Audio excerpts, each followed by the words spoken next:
सर्वांना हरिओम. हरिपाठाच्या 27 पैकी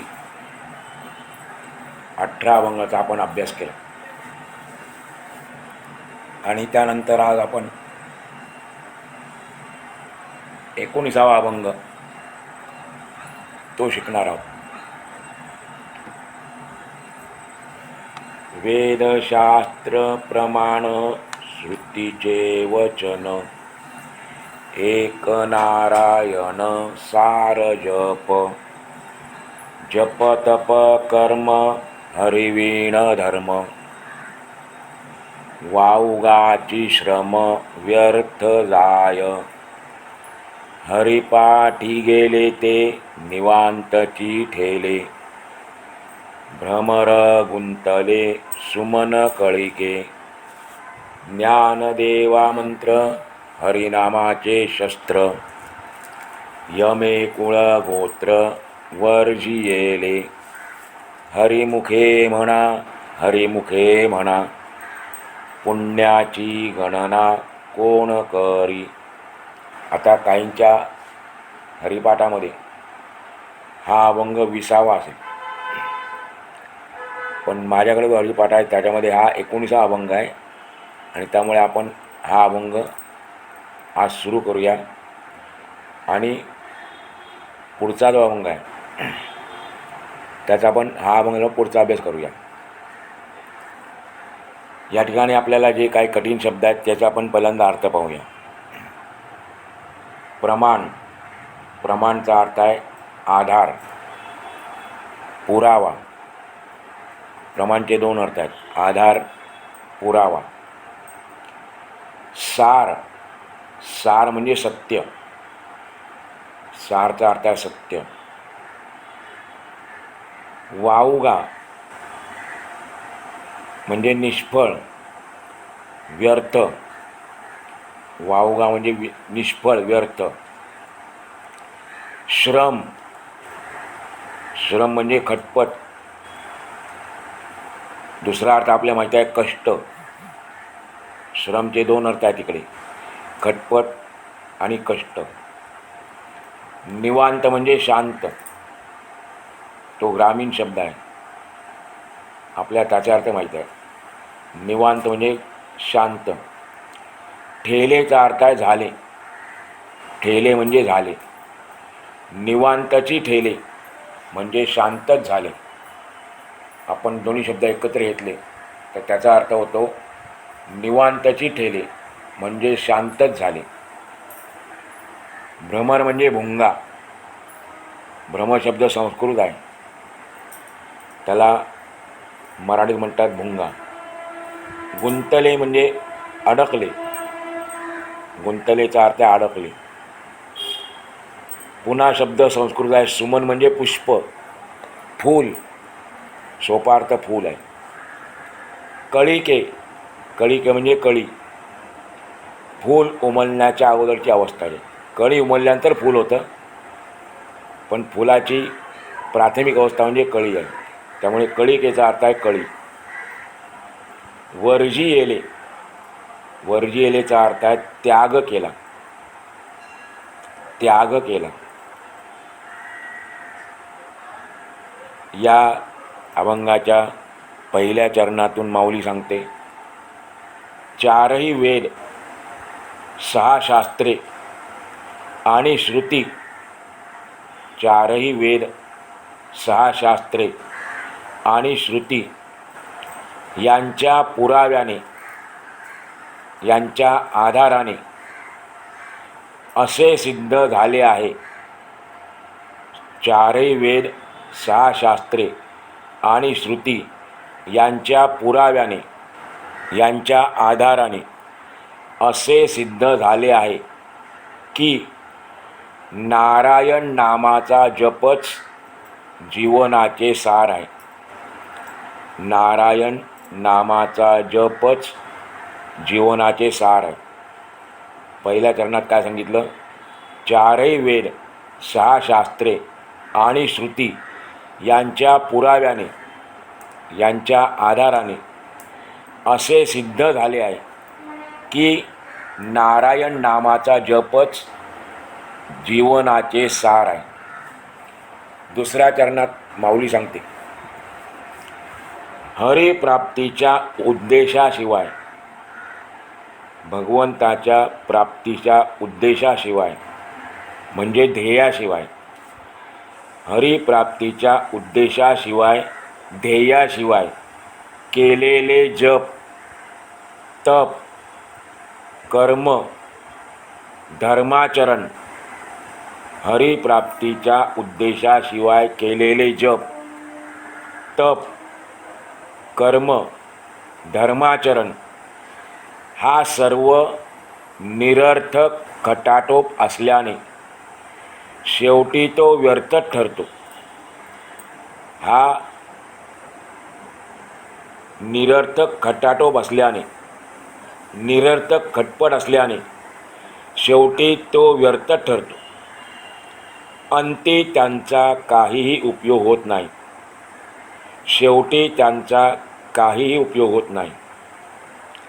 हरिप्राप्तीच्या उद्देशाशिवाय केलेले जप, तप, कर्म, धर्माचरण हा सर्व निरर्थक खटाटोप असल्याने शेवटी तो व्यर्थच ठरतो.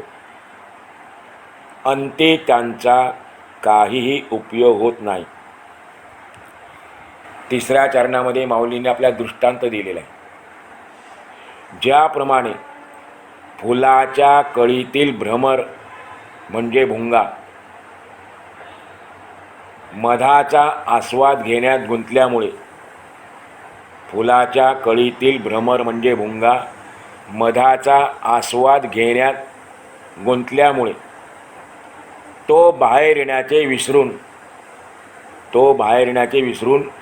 तेथेच अडकून राहतो. अडकून पडतो नाही म्हटलं, अडकून राहतो. मग आपण त्या चरणावर आल्यावर आपल्याला आणखीन अर्थ कळेल. फुलाच्या कळीतील भ्रमर म्हणजे भुंगा मधाचा आस्वाद घेण्यात गुंतल्यामुळे तो बाहेर येण्याचे विसरून तेथेच अडकून राहतो.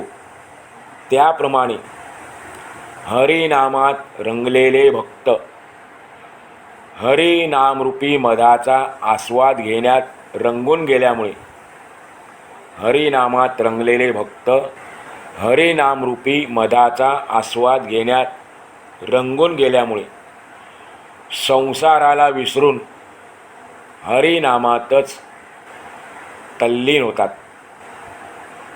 संसाराला विसरून हरिनामातच तल्लीन होतात. हरिनामाशीच एकरूप होऊन जातात. तल्लीन होतात म्हणजे एकरूप होऊन जातात.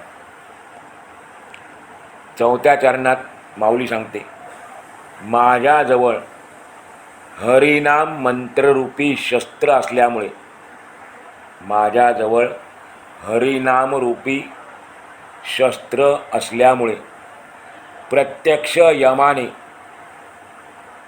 प्रत्यक्ष काळाने, यमाला काळ पण म्हणतात, मागच्या एकावर आपण आलो कळी काळ म्हटले त्याला.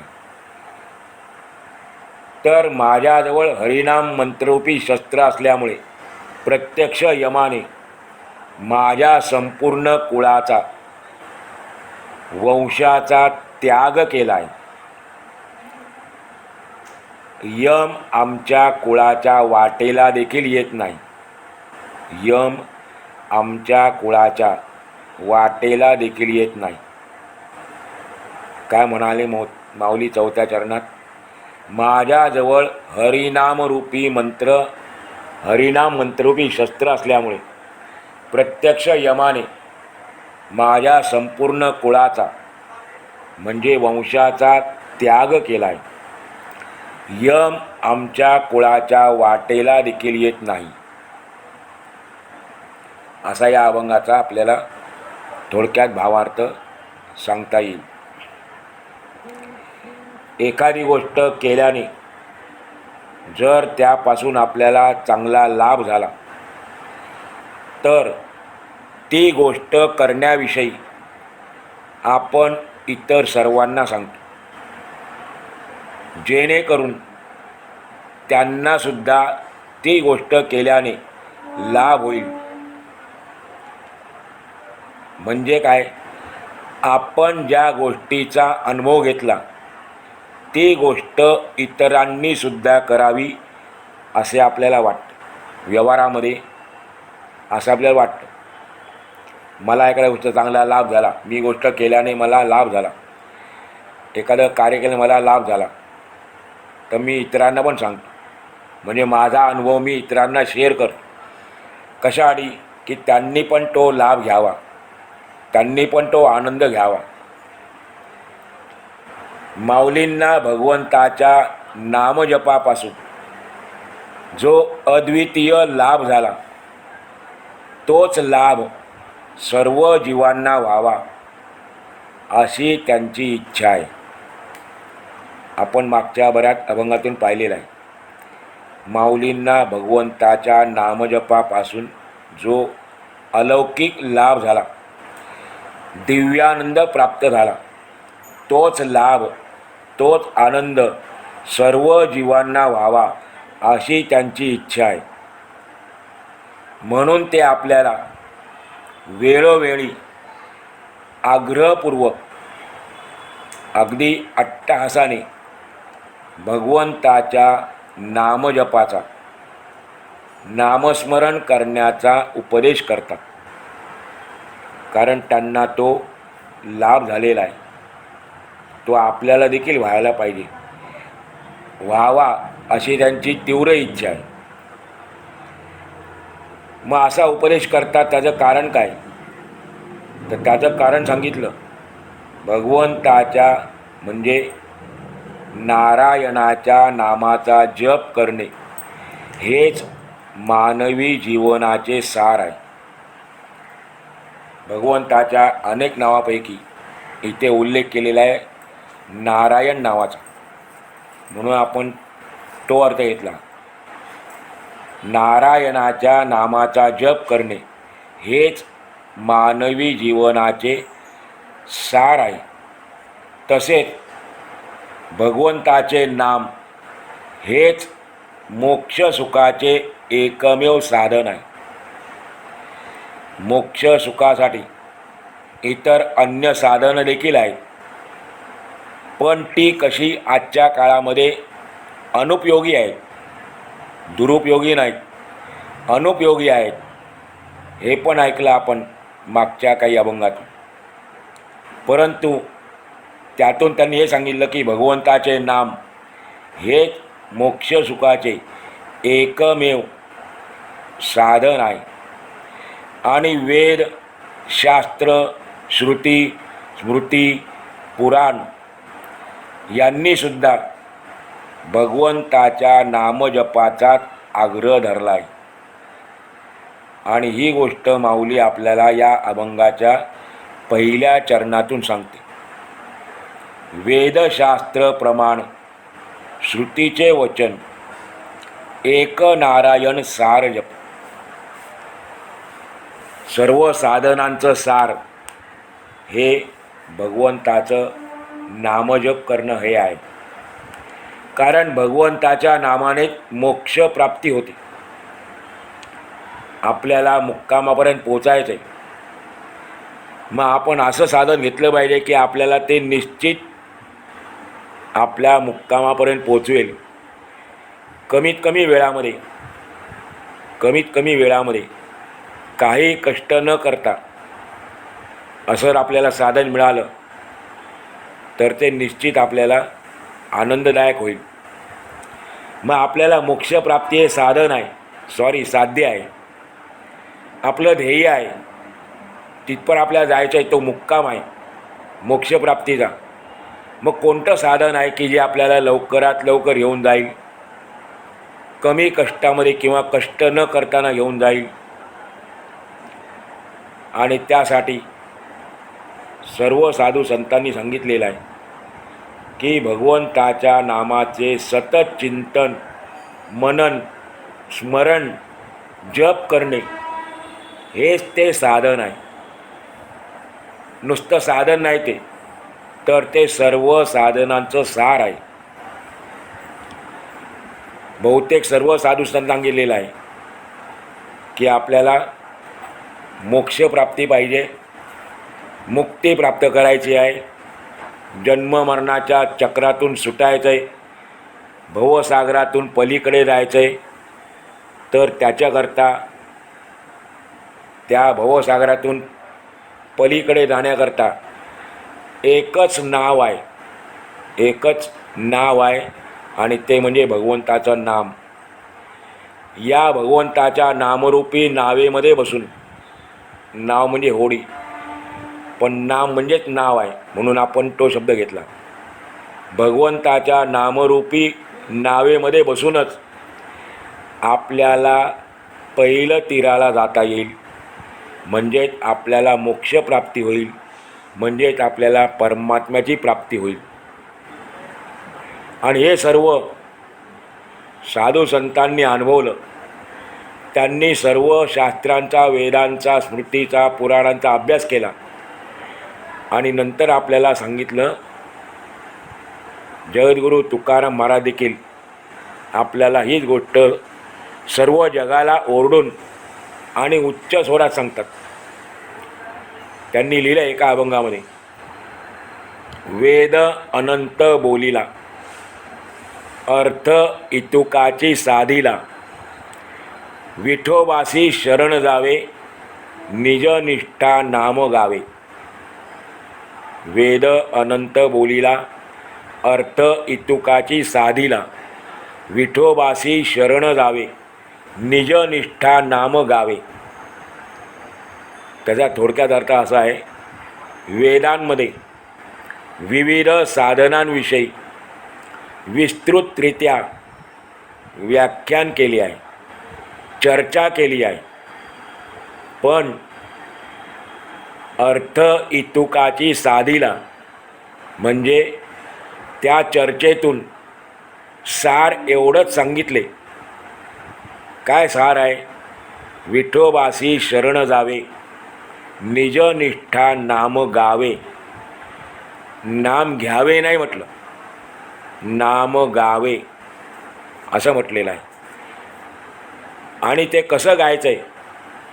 निज निष्ठा म्हणजे संपूर्ण निष्ठेने, श्रद्धेने आणि आवडीने गावे. आपला परमार्थ सवडीचा नसला पाहिजे, आवडीचा पाहिजे. सर्व साधू संतांनी आपल्या हे सांगितलेलं आहे, आवडीने भावे हरिनाम घेसी. संत एकनाथ महाराज सांगतात, आवडीने भावे हरिनाम घेसी. पुढचं चरण महत्त्वाचं आहे, तुझी चिंता त्याची सर्व आहे. तुझी चिंता त्याची सर्व आहे. फक्त तू एकच कर, आवडीने आणि भावपूर्ण अंतःकरणाने भगवंताचं नाम घे. आपल्याला काही चिंता करायची आवश्यकता नाही. संसार कसा होईल, प्रपंच कसा होईल, मला मोक्ष मिळेल की नाही, काही चिंता करायची नाही. आजकालच्या भाषेत सांगायचं झालं, महाराजांचे शब्द काय, तुझी चिंता त्याची सर्व आहे. आजकाल एक असं गीत निघालेलं आहे, देवाक काळजी, देवाक काळजी, देवाला काळजी. आणि खरं आहे, मुलांची काळजी आईवडिलांना असते. भगवंत तर साक्षात सांगतात गीतेमध्ये, पितामहस्य जगतो माता धाता पितामह. मी या संपूर्ण विश्वाचा पितामह आहे, पिता आहे, माता आहे. मग मुलांची काळजी आईवडिलांना नसणार का? फक्त आपण एक गोष्ट लक्षात ठेवायची की त्याचं नाम घेताना अत्यंत निष्ठेने, श्रद्धेने आणि आवडीने गायचं आहे.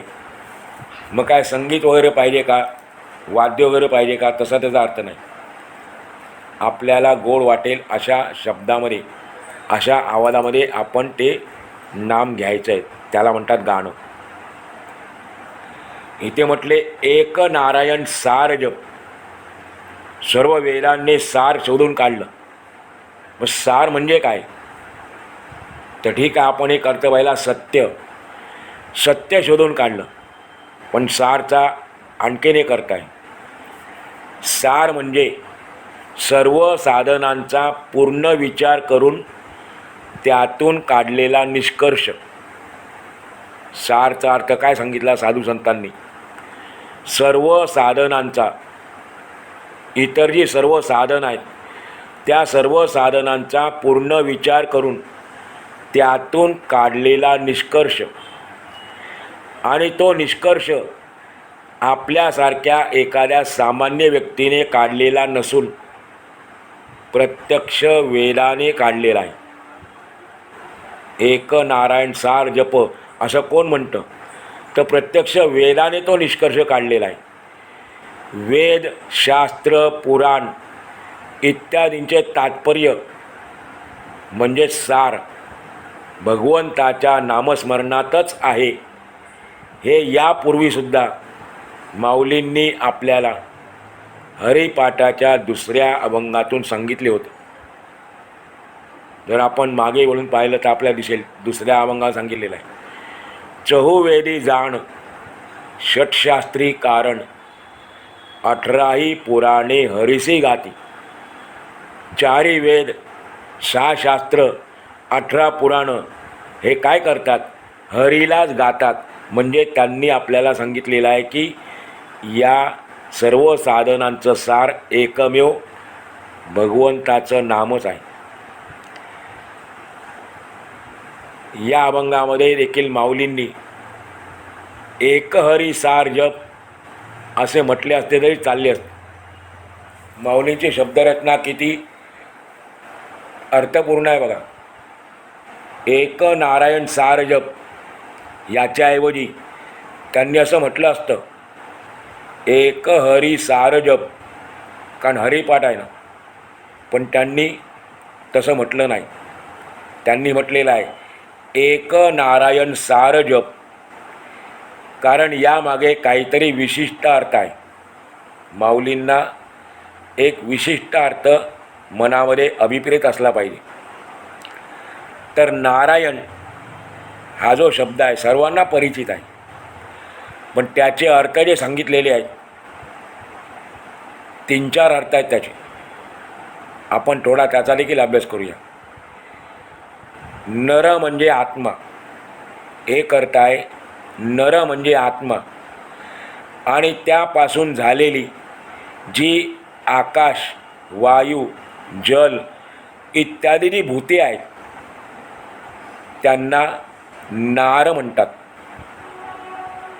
नरापासून झालेली जी आकाश, वायू, जल इत्यादी जी पंचमहाभूते आपण म्हणतो त्यांना शब्द आहे नार.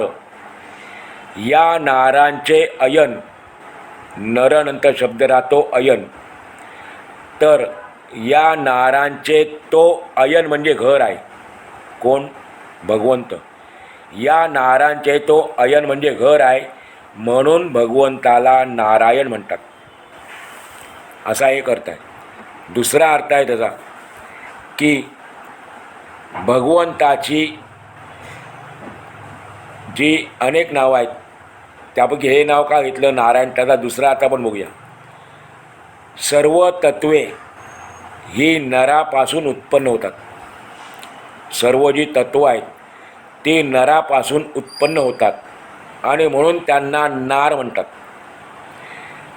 ती पूर्वी भगवंताची अयने म्हणजे स्थाने होती. ही जी तत्व आहेत ज्याला नार म्हटलेलं आहे ती पूर्वी भगवंताची अयने म्हणजे स्थाने होती आणि त्यामुळे भगवंताला नारायण म्हणतात. तिसरा एक अर्थ असा आहे की प्रलयकाळी नर म्हणजे जीवसमूह. नर शब्दाचे इथे आपल्याला किती अर्थ सांगितले बघा. नर म्हणजे जीवसमूह आणि त्यांचे अयन म्हणजे स्थान भगवंतच आहे. जीवसमूहाचे अंतिम स्थान काय आहे, मूळ स्थान काय आहे, तर भगवंतच आहे. म्हणून त्याला नारायण म्हणतात. याप्रमाणे भगवंताच्या नारायण स्वरूपाचे वर्णन केले गेले आहे. श्रुतीसुद्धा नारायण नामाचे महत्त्व सांगते. वेगवेगळी उपनिषद आहेत, त्यामध्ये एक असं नारायण उपनिषद आहे. त्यामध्ये देखील असं म्हटलेलं आहे, ओम नमो नारायणाय, ओम नमो नारायणाय. हा अष्टाक्षरी जो मंत्र आहे, 8 अक्षरांचा, हा अष्टाक्षरी जो मंत्र आहे, त्या मंत्राचे जो अध्ययन करतो, जो नित्य स्मरण करतो, तो पूर्ण सुखी होतो. ओम नमो नारायणाय या मंत्राचा, अष्टाक्षरी मंत्राचा जो जप करतो, नित्य स्मरण करतो, अध्ययन करतो, तो पूर्ण सुखी होतो. त्याला प्राजपत्य, साम्राज्य इत्यादी सर्व प्राप्त होतात. त्याला सर्व प्राप्त होतात, साम्राज्य, प्राजपत्य, आणि नंतर तो अमृतत्वास प्राप्त होतो. असा या त्या अष्टाक्षरी मंत्राचा महिमा आहे. पुढे म्हटलेला आहे, एवढाच नाही महिमा त्याचा, या मंत्राचा उपासक वैकुंठ भुवनाची प्राप्ती करून घेतो. त्याला वैकुंठ प्राप्त होतो. पातके, उपपातके, महापातके यातून तो मुक्त होतो. त्याला सर्व वेदांच्या पारायणाचे पुण्य मिळते आणि तो सायुज्य मुक्तीचा अधिकारी बनतो. म्हणजेच तो परमात्मरूप होतो, नारायण स्वरूप होतो. ज्या कोण्या व्यक्तीने या अष्टाक्षरी मंत्राचा अध्ययन केलं, नित्यस्मरण केलं, त्याला हा फायदा होतो. सर्व संतांनी सुद्धा आपल्याला हेच सांगितलेले आहे. माऊली देखील दुसऱ्या एके ठिकाणी म्हणते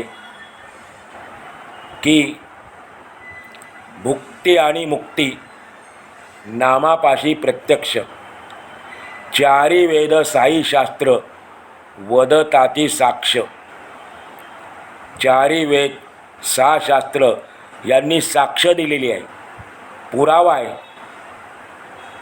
की भुक्ती आणि मुक्ती नामाशी प्रत्यक्ष आहेत, नाम घेणाऱ्याजवळ प्रत्यक्ष आहेत, साक्षात आहेत.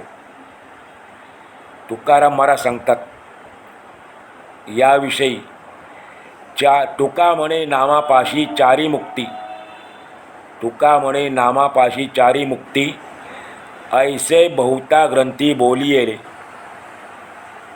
या सर्व साधू संतांनी अनेक ग्रंथांचा अभ्यास केला आणि नंतर आपल्याला सांगितलं.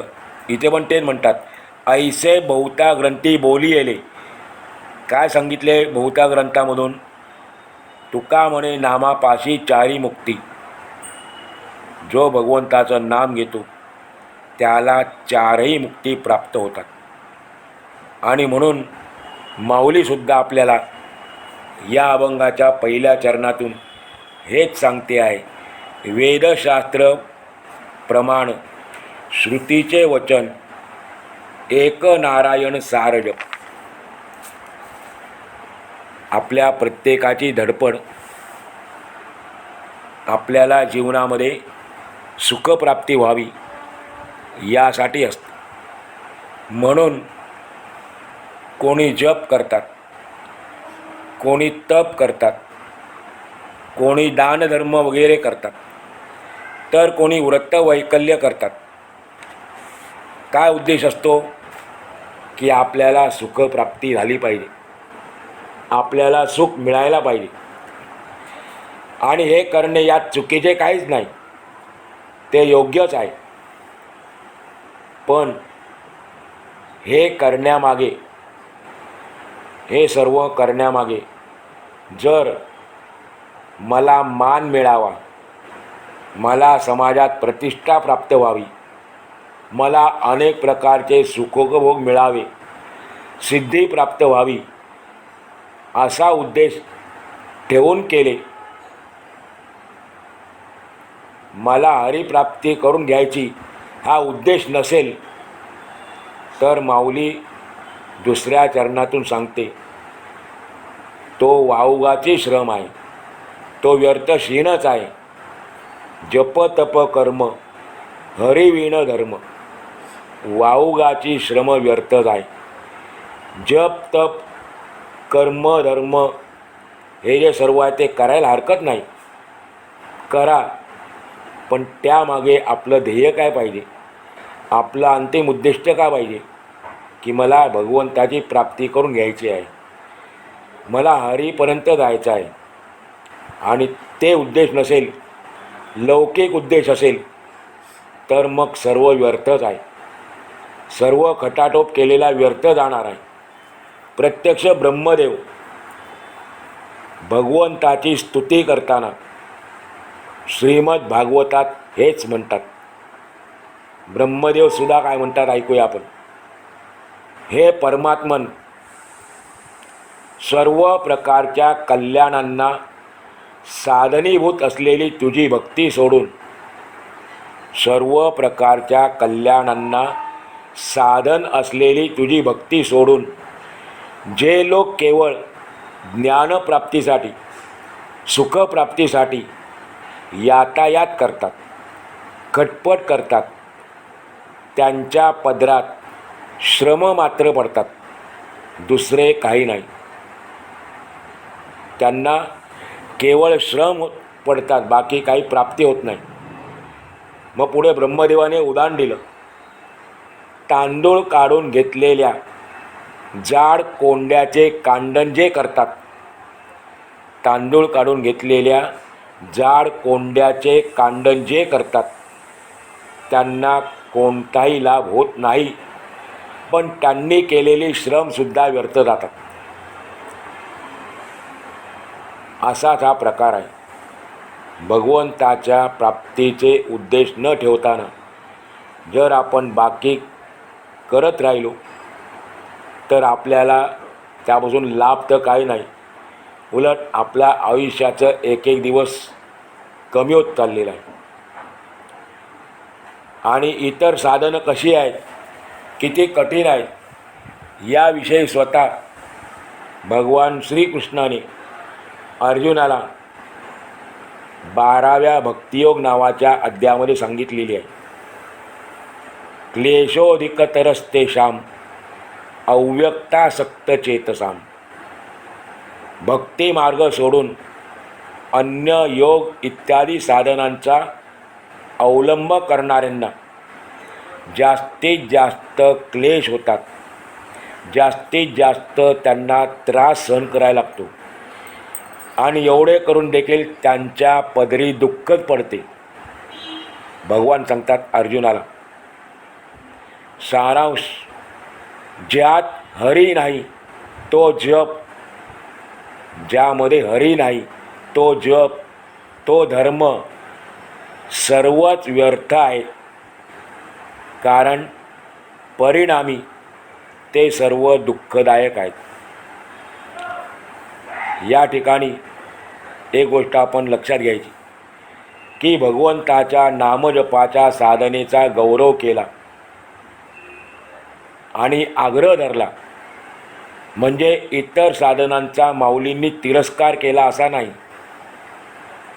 पण जप तपादी साधना हरिविण म्हणजे हरिप्राप्तीच्या उद्देशाने केली जात नसेल, लौकिक विषय सुखाच्या प्राप्तीसाठी केली जात असेल तर ते व्यर्थ आहे असं माऊलीने सांगायचं. म्हणून साधनेचे श्रम जरूर करावेत, साधनेचे श्रम जरूर करावेत, पण ते सर्व हरिप्राप्तीच्या उद्देशानेच करावेत, नाहीतर ते सर्व व्यर्थ जातात. आणि हे रहस्य माऊलीने आपल्याला सांगितलेलं आहे. वाऊगाचे श्रम व्यर्थ जाय. तिसऱ्या चरणामध्ये माऊली आपल्याला सांगते, दुसऱ्या चरणात सांगते की जर आपण हे सर्व करण्यामागे आपला उद्देश हरिप्राप्ती नसेल तर मग बाकीचे सर्व श्रम करणे व्यर्थ आहे. असा अतिशय गोड चिंतन या अभंगातून माऊली करतात. आज आपण या ठिकाणी आजचा भाग पूर्ण करू.